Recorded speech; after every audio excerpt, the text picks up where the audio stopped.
Topic is solubility of a gas in a liquid. बिल्कुल जैसे हमने सॉलिड्स के बारे में पढ़ा, लिक्विड्स में सॉल्युबिलिटी, सॉलिड्स की लिक्विड में सॉल्युबिलिटी के बारे में पढ़ा, कुछ उसी तरह से गैसेस की भी लिक्विड्स में सॉल्युबिलिटी है। पर वो सॉल्युबिलिटी दोनों की किस तरह से डिफर कर रही है वही हम देखेंगे। हमें मालूम है कि हमारे जैसे ऑक्सीजन गैस है, ऑक्सीजन गैस वाटर में बहुत कम डिसॉल्व होती है, जबकि HCl gas is highly soluble in water. अब ऑक्सीजन गैस बहुत ही कम डिसॉल्व होती है, पर वो जितनी भी डिसॉल्व होती है that amount is sufficient to sustain the aquatic life। पानी में रहने वाले जीव जंतुओं के लिए वो ऑक्सीजन ही सफिशिएंट है, क्योंकि वो उस ऑक्सीजन के थ्रू ही ब्रीथ करते हैं। तो आप देख सकते हो कि गैसेस जो डिसॉल्व होती हैं वाटर में या लिक्विड्स में सॉल्युबल होती हैं, उनका कितना ज़्यादा यूज है, नेचर में कितना यूज है।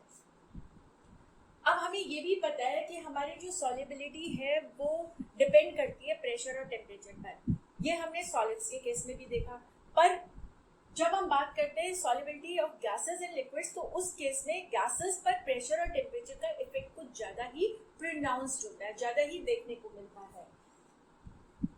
जरा हम देखने की कोशिश करते हैं कि solubility of gases and liquids किस तरह से टेम्परेचर और प्रेशर पर डिपेंड करता है। यहाँ पर दो फिगर्स बनी हुई है। This is our figure number 1, this is figure 1, this is figure 2। The lower portion represents liquid solvent, उसको हम वाटर मान के चलते हैं, बाय डिफॉल्ट उसको वाटर कंसीडर कर लो, बट वो कोई भी लिक्विड सॉल्वेंट हो सकता है। तो इस सॉल्वेंट में ये ब्लू से आप देख रहे हो, ये गैसेस पार्टिकल्स है, ये गैस उसके ऊपर है। अब गैस क्या कर रही है, गैस के पार्टिकल्स इसमें डिसॉल्व हुए हैं। तो अभी आपको समझाया था ना, डिसॉल्व हो रहा है तो वापस बाहर भी निकल रहा है, डिसोल्यूशन हो रहा है तो वापस बाहर भी निकल रहा है। जब सॉलिड बाहर निकल रहा था तो उसको हम बोल रहे थे क्रिस्टलाइजेशन, पर इस केस में तो हमारा सोल्यूट सॉलिड नहीं है ना, इसमें तो हमारा सोल्यूट जो है गैस है। तो हम गैस के लिए क्रिस्टलाइजेशन ही बोलेंगे, गैस के लिए हम क्रिस्टलाइजेशन को रिप्लेस करेंगे वेपोराइजेशन से। So dissolution of gas, vaporisation of gas. तो ये बहुत ऑब्वियस है कि हमारा जो गैस का लिक्विड में सॉल्यूशन होगा, उस सॉल्यूशन के ऊपर हमें गैस के वेपर्स मिलेंगे, मतलब गैस मिलेगी, अनडिसॉल्व्ड गैस मिलेगी, या जो यहाँ से निकली है। मतलब गैस का dissolution will be equal to gas का वेपोराइजेशन एट इक्विलिब्रियम। ये होने वाला है। अब हमने क्या करा, हमने प्रेशर को बढ़ा दिया है। आप देख रहे हो यहाँ पर हमारा एक ही वेट रखा था, यहाँ हमने 3 रख दिया, जिसकी वजह से प्रेशर बढ़ गया है। प्रेशर बढ़ने से गैस इतने की बजाय इतने स्पेस में कंप्रेस हो गई है, पार्टिकल्स काफी क्लोज आ गए हैं। सो यहाँ पर हमारे पास क्या है, more particles of gas, more particles per unit volume, per unit volume ज्यादा हो गए। आप देखो इतनी सारी स्पेस में पार्टिकल्स थे, अब वो इतनी सी स्पेस में आ गए हैं, तो density of particles per unit volume increase हो गई है। मतलब ज्यादा पार्टिकल्स सॉल्यूशन के सरफेस को स्ट्राइक करने वाले हैं, और जब ज्यादा पार्टिकल्स सॉल्यूशन के सरफेस को स्ट्राइक करेंगे तो ये काफी पॉसिबल है ना कि more of the gas will enter the solution. मतलब आपने ऊपर से जब वेट रखी है, तो आप एक तरह से इसको इमेजिन करो कि आप गैस को पुश कर रहे हो सॉल्यूशन के अंदर, तो भाई और गैस सॉल्यूशन के अंदर चली जाएगी, सॉल्यूशन के अंदर और गैस चली जाएगी। और जब गैस ज्यादा चली जाएगी सॉल्यूशन के अंदर, ज्यादा डिसॉल्व हो जाएगी सॉल्यूशन के अंदर, तो गैस का सॉल्यूशन के अंदर कॉन्सेंट्रेशन इंक्रीज हो जाएगा, और यही कॉन्सेंट्रेशन तो सॉल्युबिलिटी होती है। मतलब प्रेशर बढ़ेगा तो सॉल्युबिलिटी भी बढ़ जाएगी, प्रेशर इंक्रीज होगा तो सॉल्युबिलिटी भी बढ़ जाएगी, provided temperature remains constant.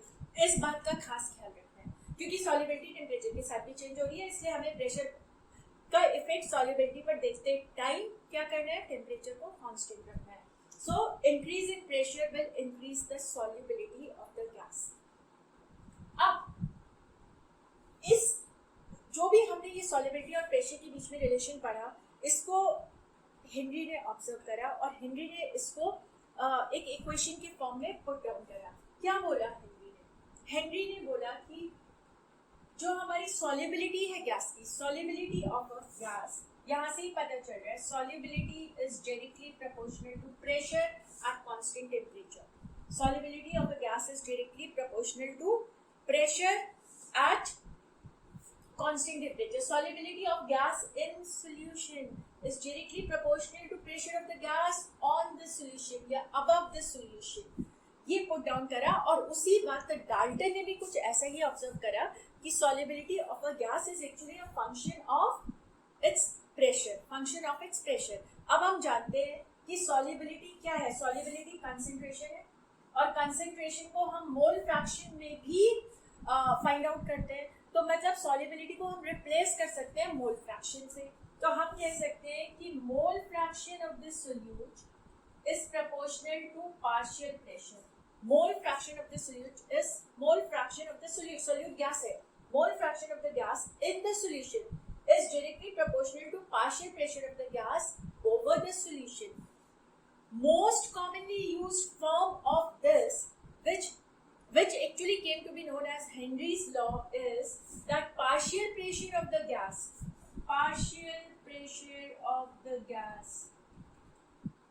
above the liquid solution, above the liquid or solution is directly proportional to what? To the mole fraction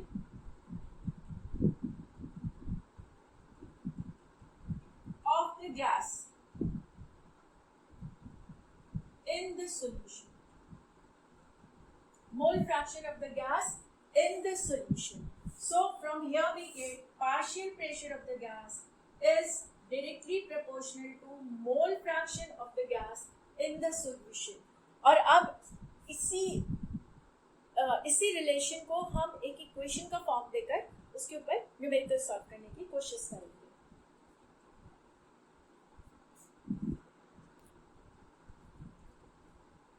तो अभी हमने देखा कि हेनरीज लॉ क्या बोल रहा है. Partial pressure of the gas above the solution is directly proportional to mole fraction of the gas in the solution. तो हम अगर प्रोपोर्शनैलिटी साइन को हटाते हैं तो किससे रिप्लेस करते हैं? इक्वल साइन से. तो हमारे पास एक कांस्टेंट आ जाता है KH, जिसको हम बोलते हैं Henrys constant. This is called Henrys constant. अब इस वाले रिलेशन को जरा आप कंपेयर करो. आप में से बहुत से मैथ्स के स्टूडेंट्स होंगे तो बहुत ही इजीली समझ जाओगे कि y इक्वल्स टू mx, यहाँ लिख लेते हैं इसको, y equals to mx plus c. ये हमारी स्ट्रेट लाइन की इक्वेशन होती है और यहाँ पर c हमारा 0 है. तो देखो, अगर py है, मोल फ्रैक्शन x है, तो ये अगर हमारी स्ट्रेट लाइन है, इससे हम कंपेयर करते हैं तो c हमारा 0 आता है. मतलब हमारी इक्वेशन कुछ इस फॉर्म में रिड्यूस हो जाती है और ये वो लाइन होती है जो ओरिजिन से पास होती है. यानी कि अगर हम ग्राफ बनाते हैं किसके बीच में, partial pressure of the gas above the solution and mole fraction of the gas in the solution, then that plot should be a straight line. तो हम ये HCl के केस में देखते हैं, ये हमें एक स्ट्रेट लाइन ग्राफ मिलता है. मतलब जैसे जैसे मोल फ्रैक्शन बढ़ रहा है वैसे वैसे पार्शियल प्रेशर बढ़ रहा है, जैसे जैसे पार्शियल प्रेशर बढ़ रहा है वैसे वैसे मोल फ्रैक्शन बढ़ रहा है.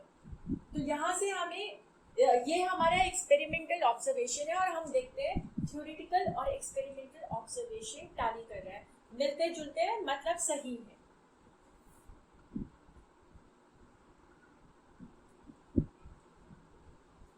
तो हम देखते हैं कि अगर हमारा प्रेशर कांस्टेंट है, मतलब at a given pressure means pressure is constant, तो KH into x will become constant. और यहाँ से हम क्या कह सकते हैं, यहाँ से हम कह सकते हैं x will be equal to constant upon KH.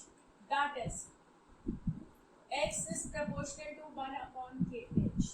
तो हेनरीज कांस्टेंट की वैल्यू अगर ज़्यादा है तो mole fraction of the gas in a liquid कम है, मतलब सॉल्युबिलिटी कम है. So how is solubility related to KH? KH की वैल्यू हाई है तो सॉल्युबिलिटी की वैल्यू लो है. और ये हम यहाँ पर टेबल से भी देख सकते हैं. इस जगह आपको क्या दिया गया है, 2 डिफरेंट टेम्परेचर्स पर 293 और 303 केल्विन पर नाइट्रोजन और ऑक्सीजन, इन दो गैसेस की KH की वैल्यूज दी हुई है. और एक चीज आप और नोट करोगे कि यहाँ से हमारा KH क्या होता है, KH होता है P/X. मोल फ्रैक्शन, तो क्योंकि फ्रैक्शन है, रेशियो है, तो उसकी कोई भी यूनिट नहीं होती है, तो KH की वही यूनिट होगी जो प्रेशर की, तो KH की वही यूनिट होगी जो कि प्रेशर की होगी, इस बात को ध्यान में रखना है। तो हम यहाँ पर देखते हैं कि 293 केल्विन पे नाइट्रोजन की KH की वैल्यू 10 मच किलो बार से, जबकि 303 पे इट इज रफली 88 और 89 किलो बार, मतलब टेम्परेचर लो है, टेम्परेचर लो है, तो हमने क्या देखा, सॉल्युबिलिटी हाई हो रही है, सॉल्युबिलिटी हाई हो रही है, यानी कि हमें ये दिखाई दे रहा है कि हमारे टेम्परेचर बढ़ने के साथ साथ KH की वैल्यू बढ़ रही है, और जब KH की वैल्यू बढ़ती है तो सॉल्युबिलिटी कम होती है। तो यहाँ से हमें ये भी मालूम पड़ रहा है कि solubility of gas in a liquid किससे टेम्परेचर पे डिपेंड कर रही है, टेम्परेचर बढ़ रहा है, KH की वैल्यू बढ़ रही है, सॉल्युबिलिटी कम हो रही है, मतलब कम टेम्परेचर पे KH की वैल्यू कम है तो सॉल्युबिलिटी ज्यादा है, और यही रीजन है कि कम टेम्परेचर पे KH की वैल्यू, कम टेम्परेचर पे KH की वैल्यू कम है, कम टेम्परेचर पे KH की वैल्यू ऑक्सीजन की कम है, ऑक्सीजन की KH की वैल्यू कम है तो ऑक्सीजन की सॉल्युबिलिटी ज्यादा है, और यही रीजन है कि aquatic animals are more comfortable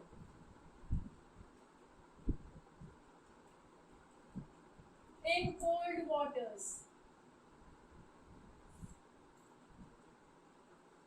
A very important question, frequently asked. So aquatic animals are more comfortable in cold waters. I hope all of you must have understood by now. और अब हम बिल्कुल अपने topic के and पर पहुंच रहे हैं, और वो क्या है, एप्लीकेशंस ऑफ हेनरीज लॉ। तो आओ बच्चों, अब हम देखते हैं एप्लीकेशन ऑफ हेनरीज लॉ क्या क्या है। The first application is in soft drinks. Soft drinks तो आप सभी को पसंद है, और वो जितना कार्बोनेटेड होता है, जितना ज़्यादा एसिडिक टेस्ट होता है, उतना इनको आपको अच्छा लगता है। तो हम उसका एसिडिक टेस्ट कैसे बढ़ा सकते हैं?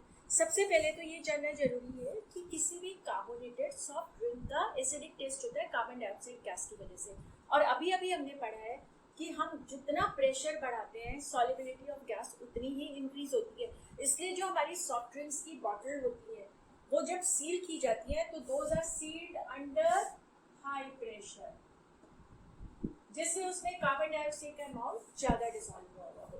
और यही वजह है कि जब आपकी कोल्ड बॉटल होती है और आप उसको खोलते हो, खोलने से क्या होता है, उसमें फिजीनेस होती है, क्योंकि खोलने से उसका जो प्रेशर है आपने वो रिलीज कर दिया, कम कर दिया, तो सॉल्युबिलिटी ऑफ गैस कम हुई है, तो वो गैस रश आउट करती है, और वो जब रश आउट करती है तो आपके बबल फॉर्मेशन होते हैं।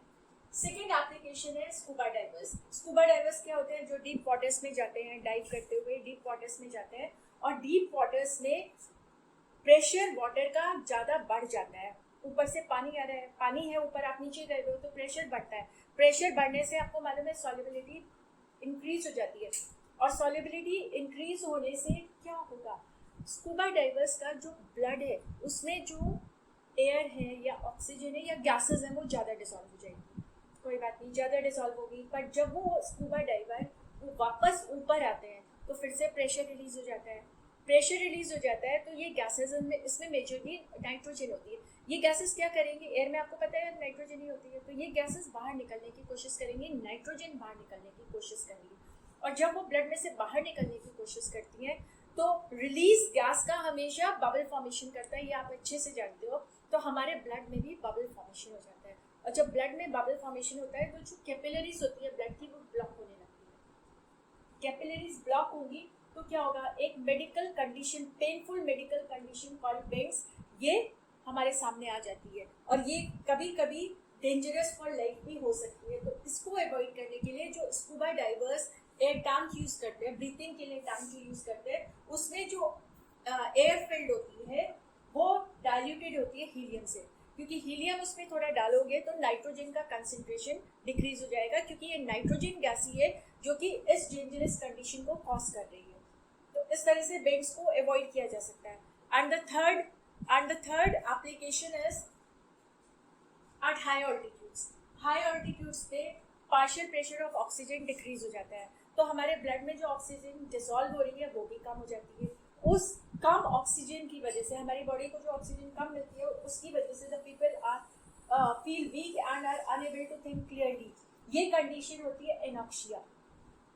This condition is called anoxia. तो हमने क्लियरली देखा कि हमारा जो प्रेशर है वो किस तरह से सॉल्युबिलिटी ऑफ गैसेस को चेंज कर रहा है और उसकी वजह से किस तरह की हमें एप्लीकेशंस मिल रही है। So I hope the topic is absolutely clear to you. Thank you, see you in the next video.